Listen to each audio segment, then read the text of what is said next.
context as well as in discussions internationally. So the first thing we want to do is that to share with you what this framework is about. And we'll have Veronica sharing that in a while.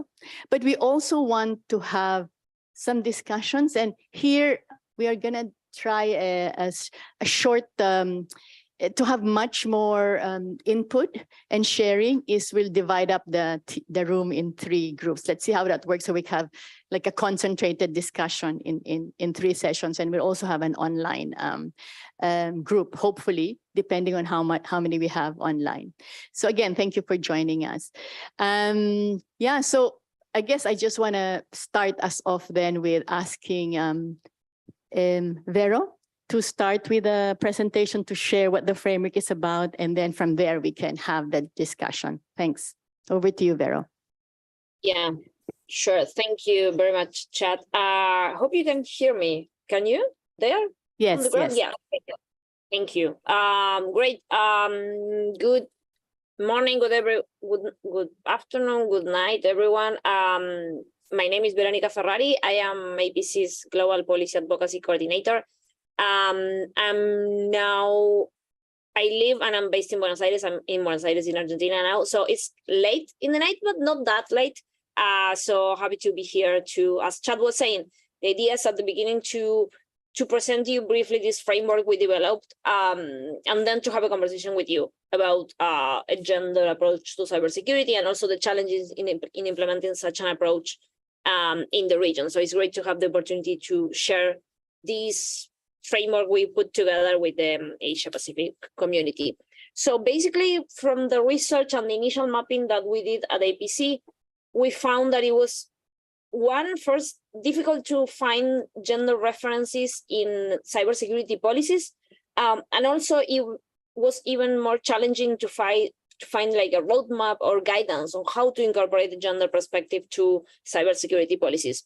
So that's why, as Chad was saying, in consultation with gender and cybersecurity specialists, with activists, partners, and also APC members, we developed this framework that seeks to provide some guidance and practical recommendations on how to do that. But also the framework offers a reflection on what is a gender approach to cybersecurity, why that perspective is important. So basically the framework that we put together has 3 components. You can see them in the slide we are sharing. So we have a document that maps the existing norms, the standards, the guidelines that are connected with cybersecurity and gender. There you can find references to Human Rights Council resolution, ITU guidelines, also documents that are outputs of the UN cybersecurity discussions. We have another document that basically maps the existing research at the moment at the intersections of gender and cybersecurity. That is not the lot, but it's a growing field in gender research. And then we have the last component, which is a more practical one, the one that we call the assessment tool, that has like more practical recommendations, both for policymakers and for civil society. So who is this framework intended for? Basically, we want this framework to be useful for different audiences in different ways. It is mainly developed to be helpful for policymakers working on cybersecurity at the national level, and also seeks to be an advocacy tool for civil society working on cybersecurity and advocating at the national level. Another audience for this framework are regional and international organizations, for example, the ITU, the Organization of American States, and in other regions that are the ones developing guidance on how to draft national cybersecurity strategies. And the idea is also for this framework to be useful for the discussions that these actors have in multilateral discussions, for example, the UN discussions on cybersecurity. So we want this framework also to be useful for the incorporation of gender in cybersecurity norms discussions. Briefly on the methodology, so as Chad was saying, it was a lot of work we put in this framework. So we conducted from desk research to in-depth interviews with experts from different backgrounds, and also different regions, because we want the recommendations that, of course, we acknowledge that are general, but we also took into account the local and the regional context when putting this together. We organized public sessions during RightsCon last year to collect first impressions on the assessment tool, and we organized several validation workshops with experts, activists, academics working on cybersecurity and gender, but also policymakers and international delegations. Gender and cybersecurity specialists also were invited to review the text. We organized 2 close workshops with policymakers from Latin America and also from Africa. So it's great also to have the opportunity to socialize the framework with the community from Asia Pacific now. So briefly, with this framework, we also wanted to debunk some misconceptions around cybersecurity and gender. The first one is the idea that this is only a women's issue. Basically, we say no. So gender is about the social, the political, and also economic factors that could basically empower or disempower individuals based on the gender identity, but also in terms of other intersections and power relations. So we take into account gender, but together with race, ethnicity, religion, and class, among other factors. The idea that cybersecurity is only a technical issue. Basically, what we say in the framework is that no, that technological and also policy solutions can contribute to or used to mitigate inequalities and discrimination. And the idea that cybersecurity is a gender-neutral space. What we propose in the framework is that while cybersecurity policies should aim to mitigate intersectional inequalities, they can only do that by acknowledging these inequalities and basically developing remedies to address these inequalities. What we propose in the framework is that good cybersecurity policies and cybersecurity policymakers should be gender aware rather than gender blind.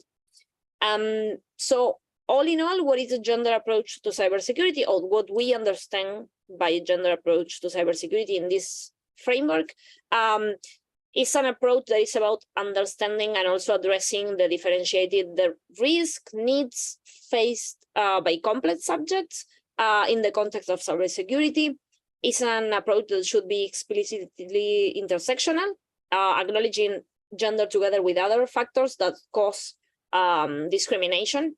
And also a gender approach to cybersecurity should recognize practices of care and also recognize all of us as active subjects in creating a secure environment. So basically this approach gives people agency and also works to overcome the lack of intersectional diversity in the broad sense in the cybersecurity field.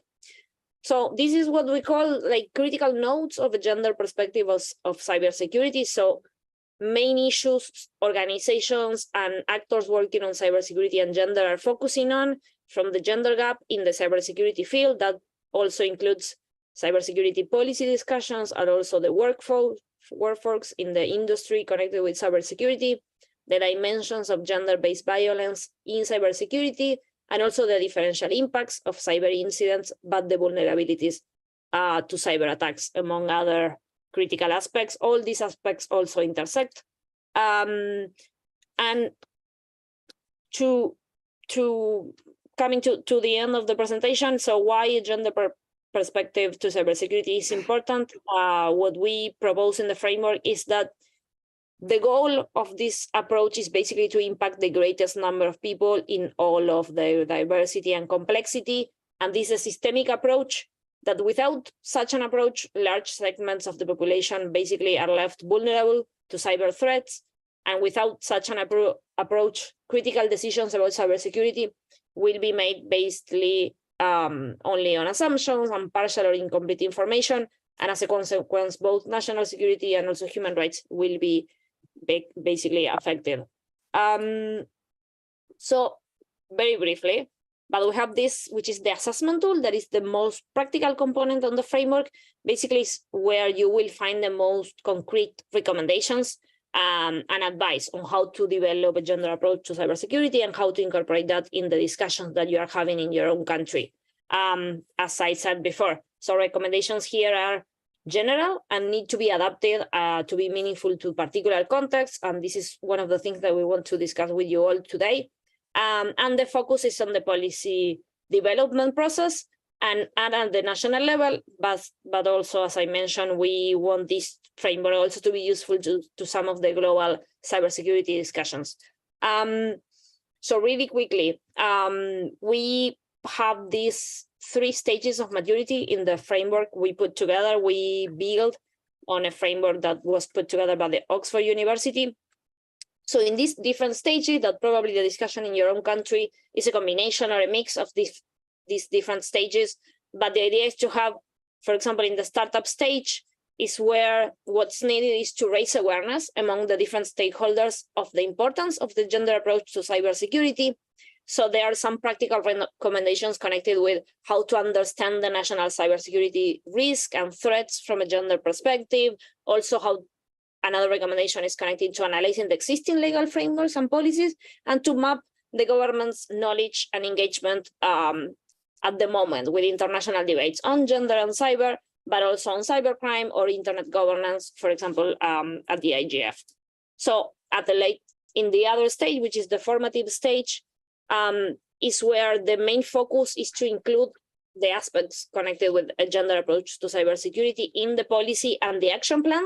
So the recommendations there are connected with conducting a national risk assessment to collect information and evidence on the risks faced by people in the context of cybersecurity in a certain country.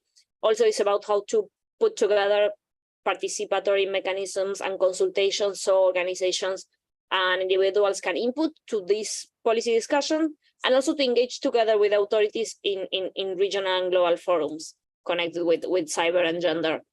At the later stage, the established stage, is where the policy is already in place, and the recommendations there are more connected with evaluating the policy and the action plan, and how this policy is doing progress towards the incorporation of a gender perspective to cybersecurity, and also to put together like a common front in international spaces, among others. This is like, in a nutshell, some of the recommendations for each of these stages.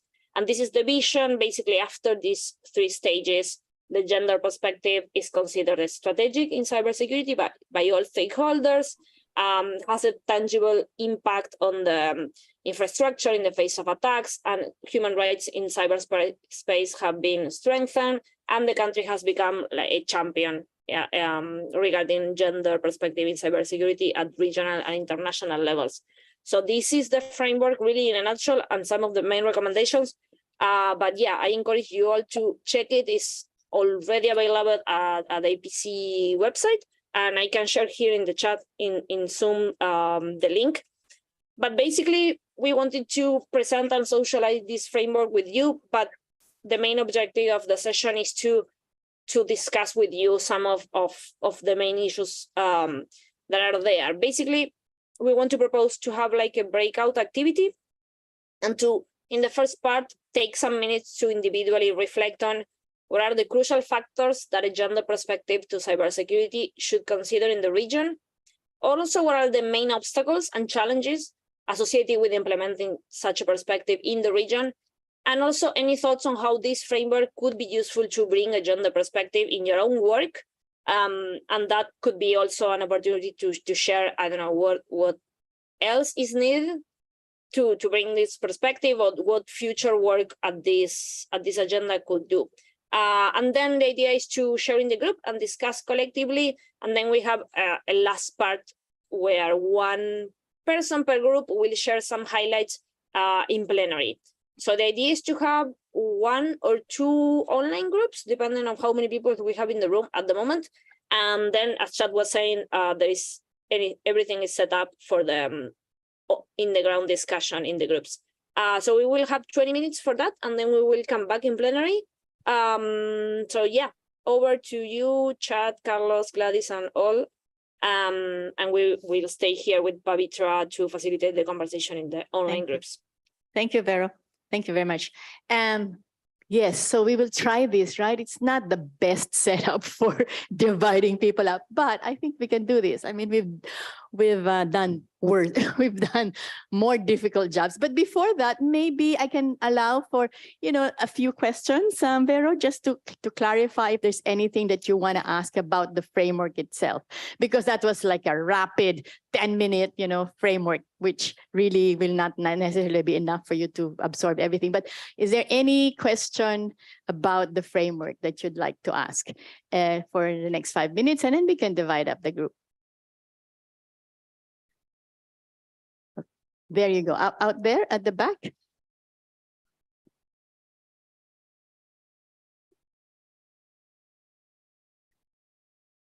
Interesting. I've already Googled it and sent it to my colleagues. So thank you.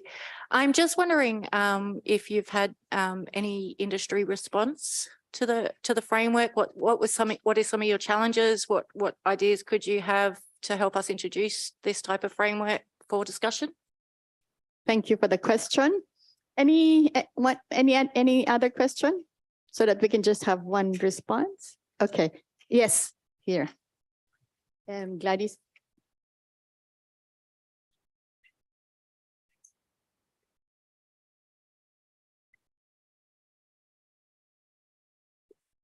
Anyway, I think I'm loud enough to. Okay, thank you for that presentation. Just a quick one. Is this framework publicly available?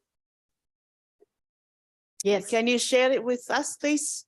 Yes, we will. Okay. It's on the APC website. I will definitely share you the links.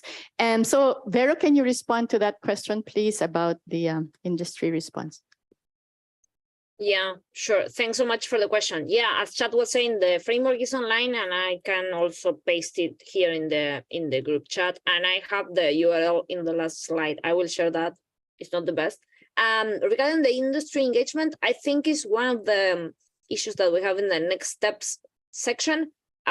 So we been circulating this framework and as mentioned, so our main audiences are more like civil society and also policy makers, but we acknowledge the importance of the private sector, and we have specific recommendations also in the framework. But I think we still need to do more in terms of socializing the framework, even like getting feedback from the industry and also small enterprises that are key in the cybersecurity space. From issues regarding to diversity, but also the other aspects that these enterprises can add to the conversation. So I think we have already like specific recommendations to the private sector in the framework, but as I said, it's not the main audience of the framework, but we still need to do more in terms of engagement with that stakeholder. So I think it's a great recommendation, and we are really open to engage with people from the private sector that may be in the room, or also to be in contact after the session. Thank you, Vero. So can I ask just a show of hands? Do you know if you have a cybersecurity policy or strategy in your country? Okay, so we've got, I can't see the hands. Yes, 1, 2, 3, 4, 5, 6. Great. So it's a good basis for the conversation that we are going to have. So let's try this, right? So there's one group here. Let's just start the conversation. These are the questions we will have. And then there's one in the middle and there's one in the back. So we'll do this for 20 minutes, and then we'll have a bit of sharing in the big room, okay?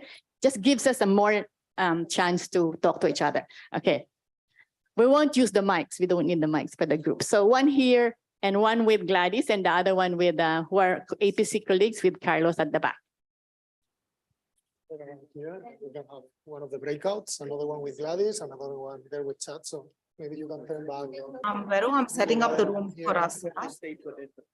Those in the middle row, you decide whether you go there or you come here, I guess. There you go.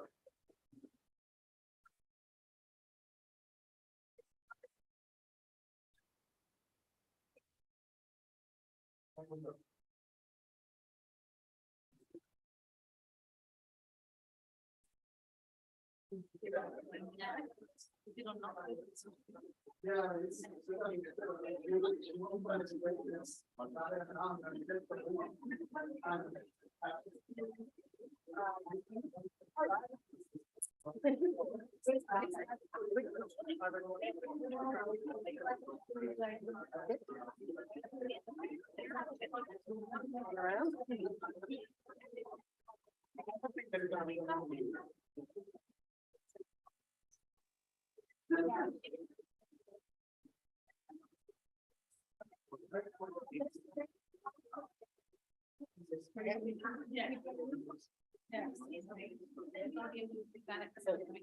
where is the middle group actually located? So actually up here.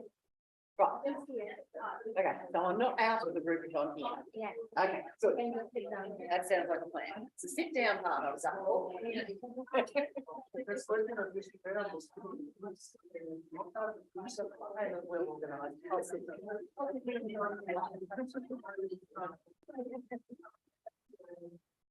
You want Okay. us? So basically we have two questions. You can choose one from this side.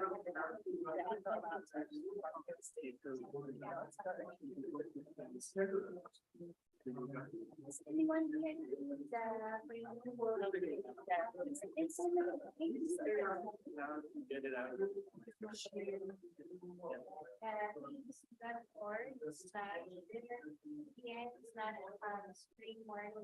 Then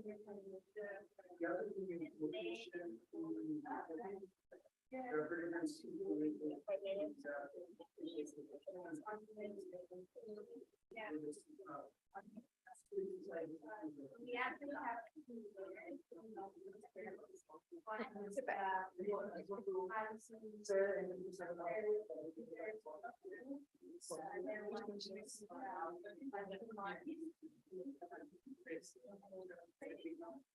and then the third one is assessment.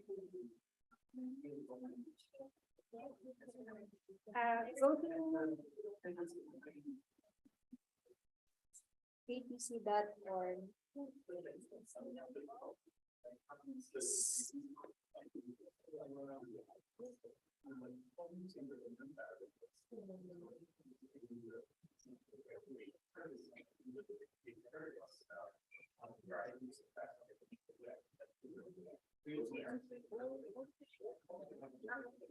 It's a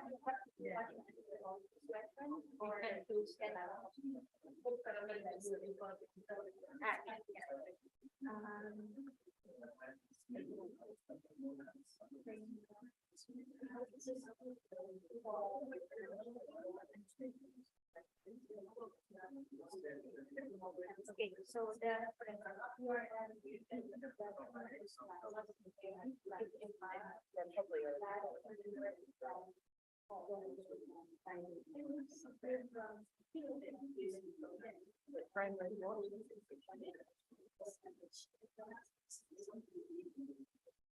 all right. So basically, this is the framework, and we can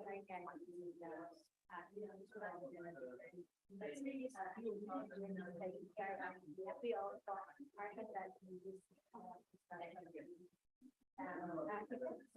then you will also present so that's why we are getting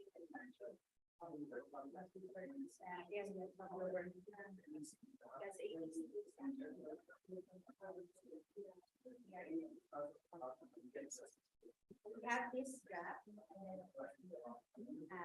for common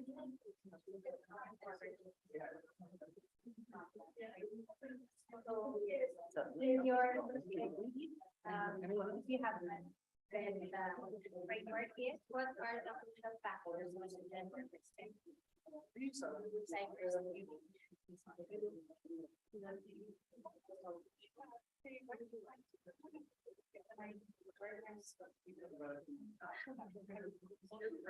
Yeah, I'm sorry.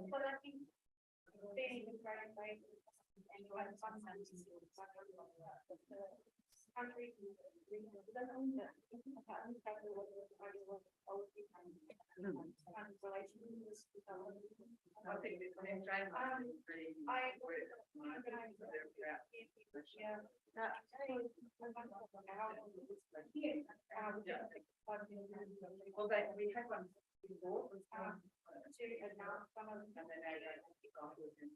Because I just wrote down in the meeting, but I wonder how the item as the question. The other thing is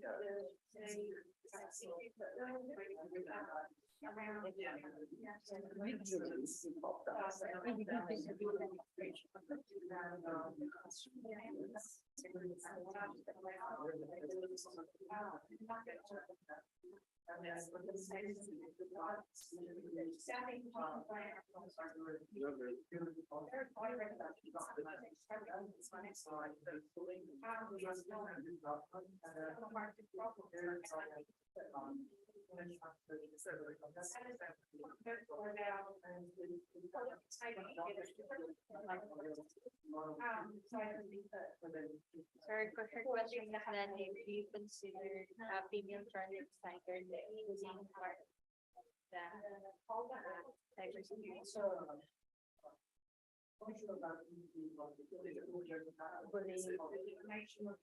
I'm trying to capture everything you're saying. It's gonna be super hard like for me, so, no. Think about the situation. Yes.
So I see that as a risk.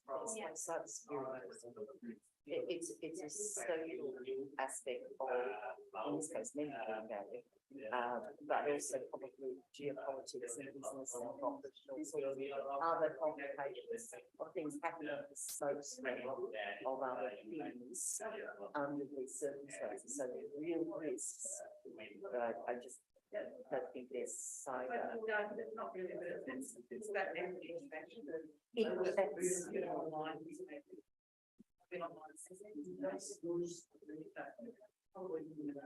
No, I think it would have happened without cyber. I think these are exactly the sorts of things that would be happening. Yeah, people have seen that. Yeah. Yeah.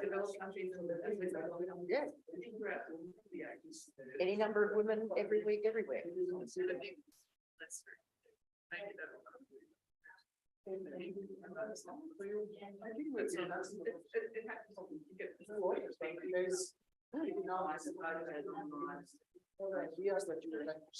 It's an enabler to that sort of thing. Yeah, absolutely. It's one thing that not just the problem around it, but I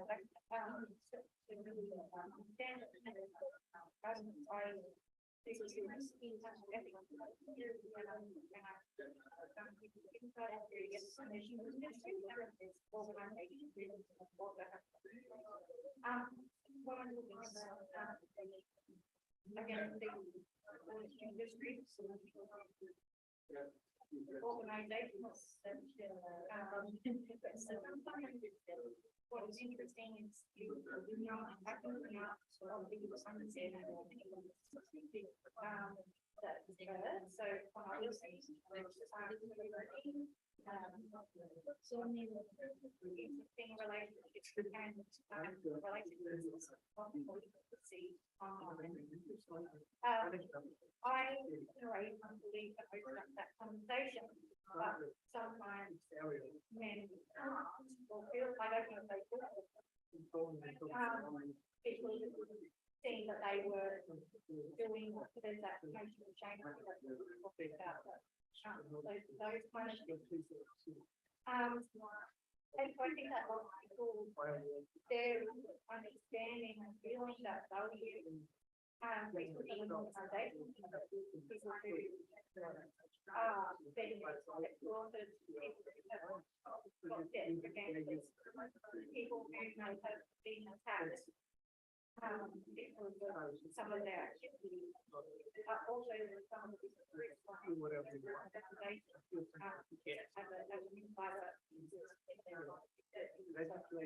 again, it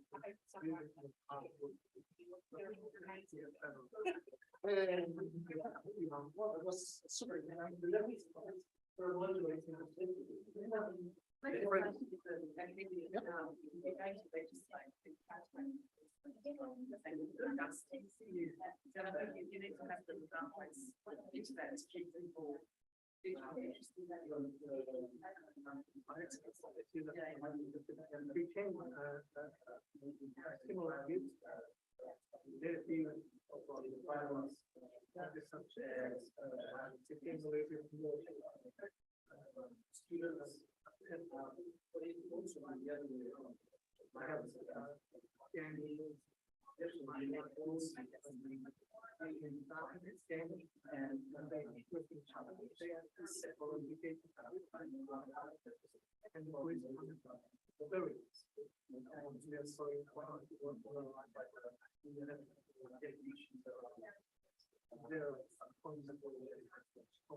Maybe can you speak? Sorry, rather than having a conversation with the people there, probably. No, I'm sorry. What you're saying is super valid. Isn't it to you? But please go ahead. No, they cannot hear you. Just speak up. Yeah, speak louder. That's a good. Yeah.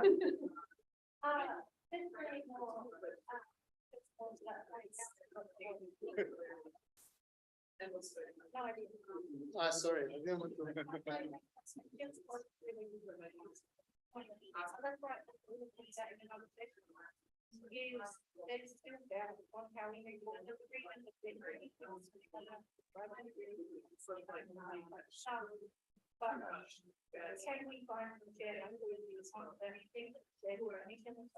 We're working on where, working on improving the livelihood of foreign things, not this sort of societal issue. I'm not sure I think that legislation within the cyberspace is the way to go. I think if the risks are too great, I also don't think it'll make much of a difference because abhorrent things are going to happen regardless of legislation. People who undertake abhorrent antisocial behaviour probably don't give a damn about that. So I think that's probably not the most ideal path.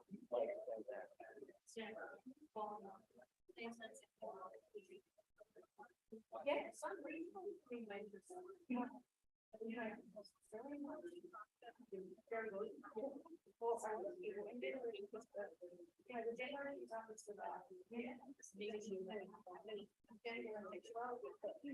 Also, Could be yeah, diverse.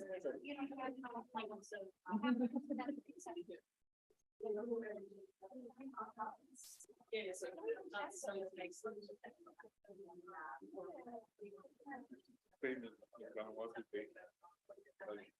We have educated people and traditional people. The traditional people, the government feel more reserved in some out than educated. So you got to see this, you have this.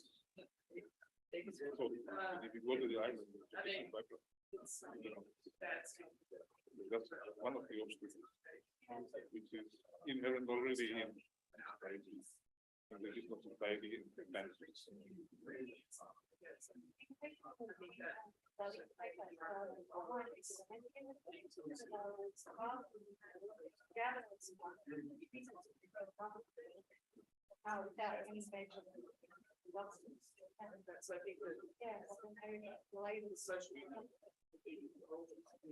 because we are from storytelling,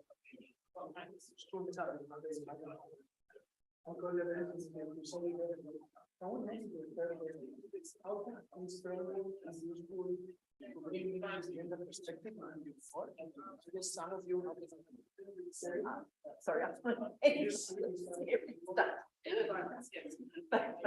But gendered is something that is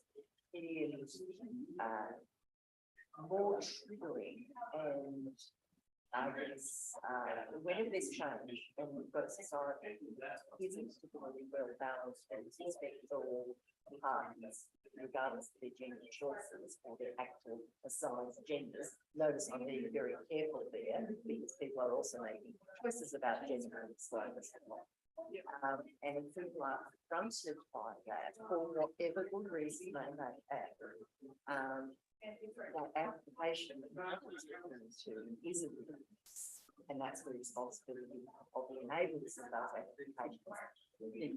Are they going to be good corporate citizens? Are they going to minimise those risks in a predictable and accountable way? That I would call because I think we want to minimise the unintended consequences. But not suggesting we're going to stop bad things happening. Which we could, but that's a longer process. And some of these really risk taking and bad consequences that happen. And it's sad to say that many changes have to happen out of risks taken and large groups being qualified. That's but that same amplification, which is cyber-based, can help more of us go. How on earth would that be happening? This is unacceptable and get onto those platform providers. Even though we're not in that particular space being affected by it, we might have to effect on those who are providing the space for it to occur if that's not too circular without communication made out in the first place.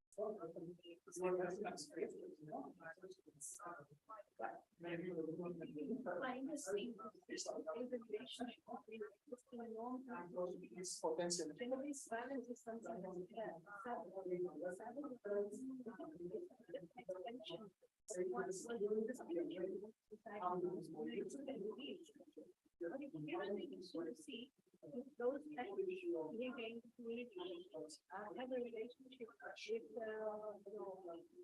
the results we get out of the social media. And it would somehow relate to perpetrator profiling.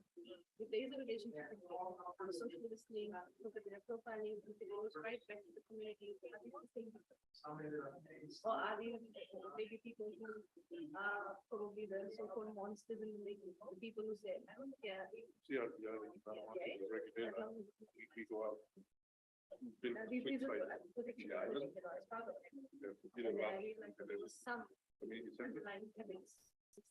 every time we run training, that if given an opportunity, no one is watching, there would be, and these are the have to get the, And they somehow discount themselves, saying that, oh no, but I wouldn't really do this. But then it's happening.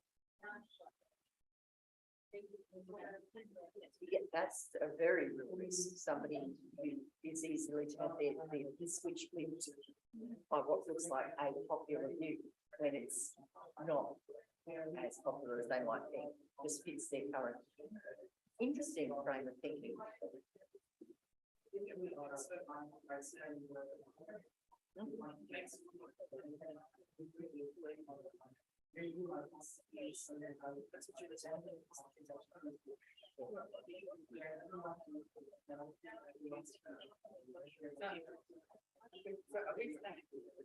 The answer to what other issues matter, existing societal issues and how it is potentiated online, exacerbated through online.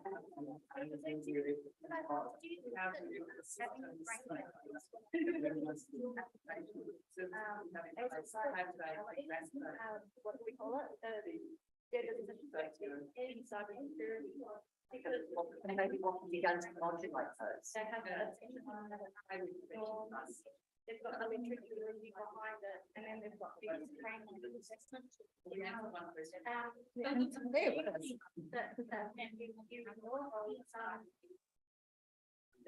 Added weight and added value if you would not pose that type of work.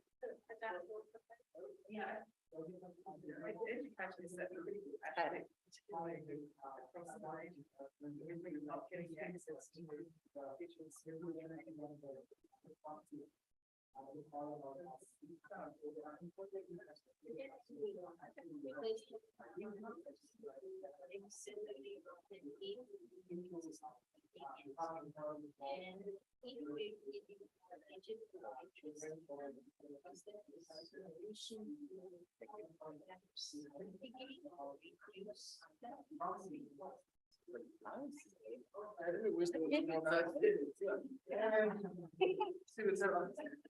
Which is a difficult pill to swallow, but you know. Thank you. I was super excited. No discussion whatsoever. So really, thank you very much for saying.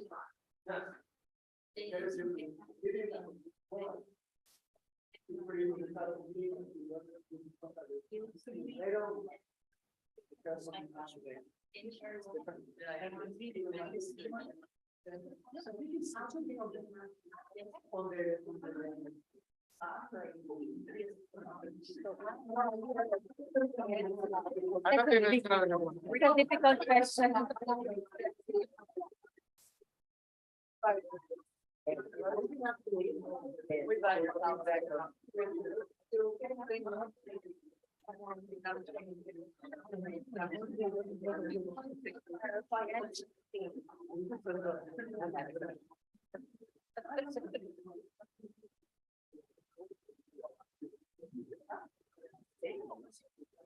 I'm sorry. I'm saying that Australia is going well, statistics on. Hello. Well, I hope that you did get a lot from the groups. We're coming back for the last 10 minutes of the discussion. And Vero, did we have an online group? Was there one? Yeah. We ended up having like a big online group. So yeah, we have some thoughts. Some things to share? Okay, good. Well, look, I mean, I think what we'll do is just some quick feedback or just the insights, right? Maybe just 2-3 highlights from your group. Anybody can share that that came out of that discussion. And then after that, we will then close it and just from APC's perspective, what it is that we can take from here and what is it that you can expect from us to follow through with, trying to have a little more of this work within the region. So the noisiest group, I want them to start at the back. Tell us. So I've been forced against my will to report back from this group. So I will do that. So no, an amazing group, a lot of interaction, a lot of comments, very good comments. Maybe some highlights were in relation. I think something that I've never thought of is it's in relation that was said about the more we are able to use these frameworks and others to open up conversations so people feel safe to share what type of cyber threats not only they've been subject to. I think that's important because that will allow you to build even safer practices, because those people who have been already at risk have the chances to be even more at risk and bring risk to your organization, your community, so on and so forth. And that could be a way as well to rally more people into these type of discussions and becoming allies. We also touch upon the importance of training in the broader discussions around meaningful connectivity and how some communities and some people are not joining the internet despite of it being available and affordable, but because they don't feel safe or because they have felt or heard that other people have been subject to sextortion, to phishing, to some other elements, and how that training could even be, a starting point for ISPs and other community connectivity providers, to bring in those elements early on to make communities feel safer. And the last one was really, we had a civil servant from the Philippines saying that this is a really useful framework that they really want to use going forward because they want to be more inclusive or have more inclusive gender policies. And then this is gonna definitely help them into incorporate it into the cybersecurity policies. So thank you. Thank you, Carlos. So Vero, thank you for that. Vero, would you want to go next from the online group? Yeah, sure. I was just taking note of some of the things that Carlos and the group were sharing. So yeah, basically we have a nice conversation and some highlights, I think, from our discussion is like regarding challenges in the region. So one key challenge is the shrinking civic space, and also how difficult it is for civil society to express opinions, and also the lack of willingness in some cases or the challenges regarding the willingness of policymakers to take into account this kind of inputs. So these are some of the two main issues. So the difficulties for civil society to organize and to express opinion, and also the challenges in policymakers to take into account this the feedback or frameworks or inputs. Some other related issues that were mentioned in the conversation is how cyberspace is not a very safe space, especially for women and gender diverse people, and how difficult it is for them to express and to say something in the internet without receiving attacks, and how the opinions are not taken into account in the same way. We also have this conversation about the importance of context in developing this framework. And for example, like Pavi raised something about the importance of the context and how sometimes that is not recognized in policy frameworks. And she mentions a great example of the lack of the notion of caste being taken into account in policy making in the region, for example, and how this framework, in fact, could do better. And we can discuss that as next steps in addressing other intersectionalities. So the focus of this framework is on gender, but how we can put together recommendations also to tackle other forms of discrimination and inequality. So I'll stop there. Thank you, Vero. Gladys?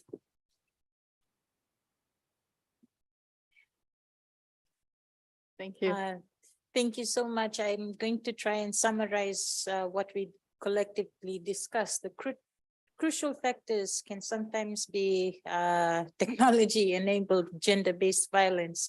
So we need to be conscious of the frameworks or platforms that we use.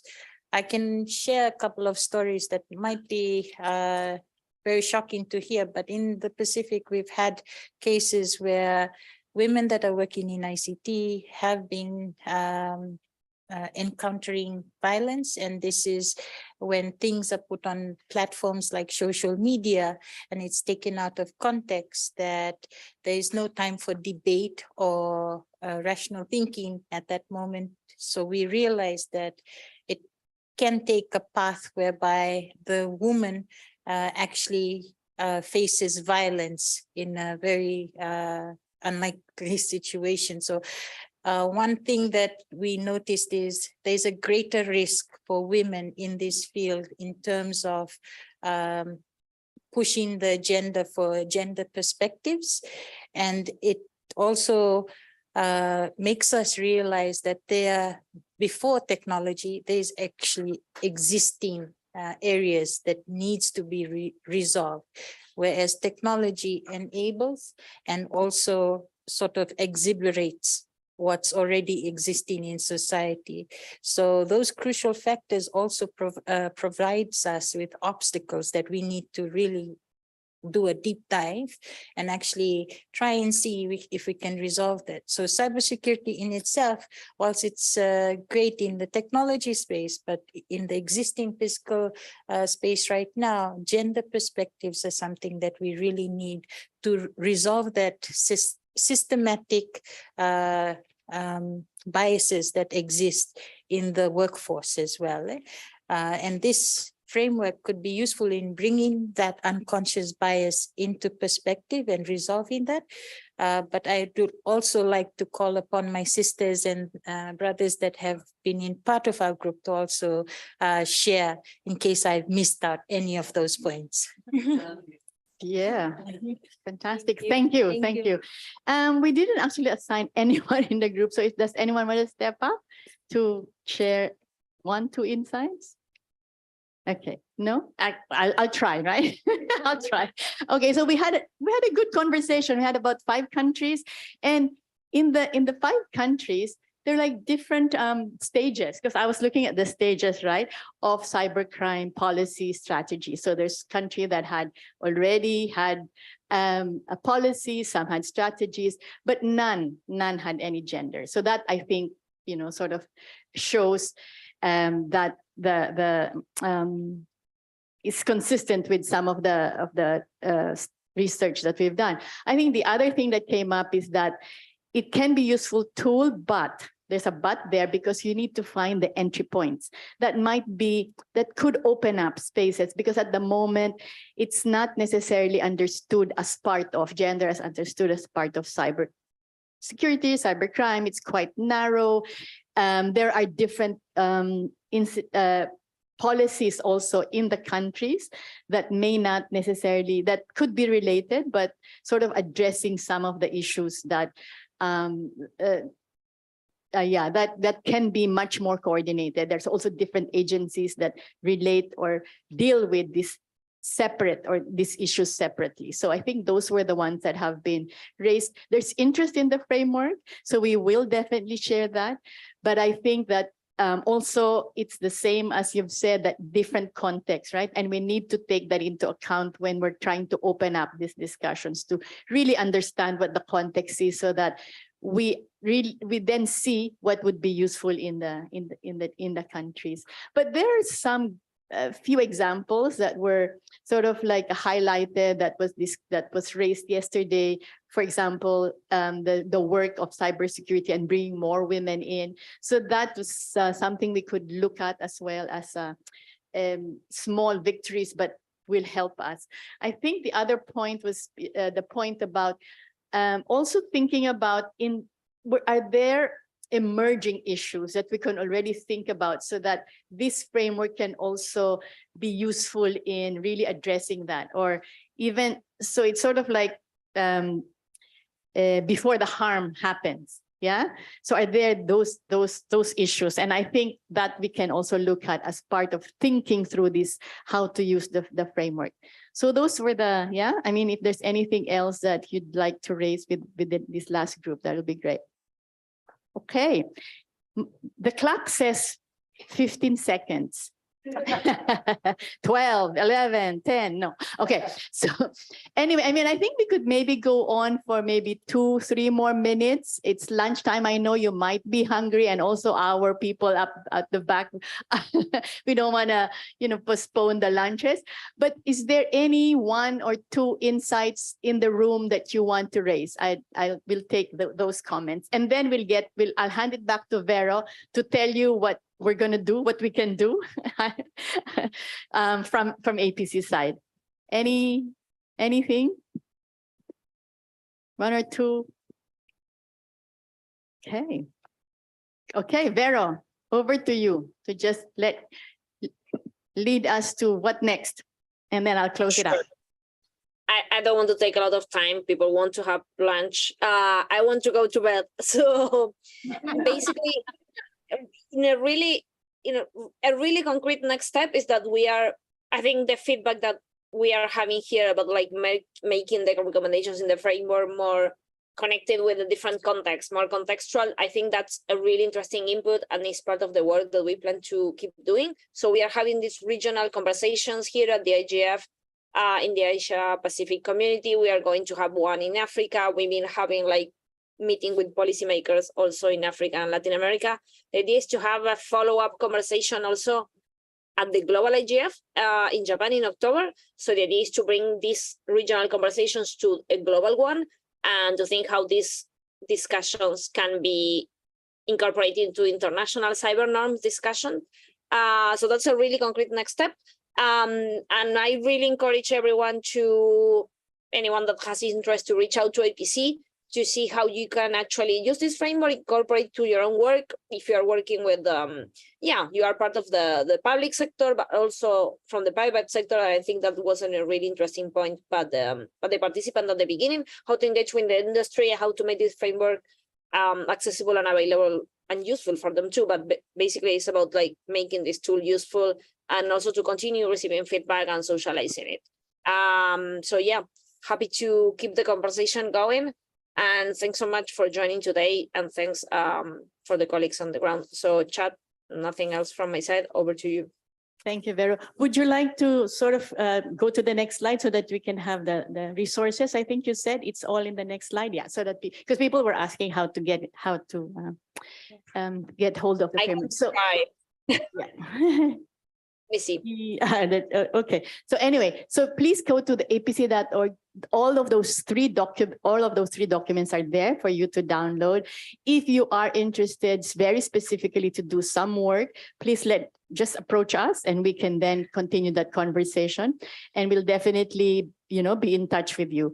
So thank you everybody for everything that you've shared, and the insights here.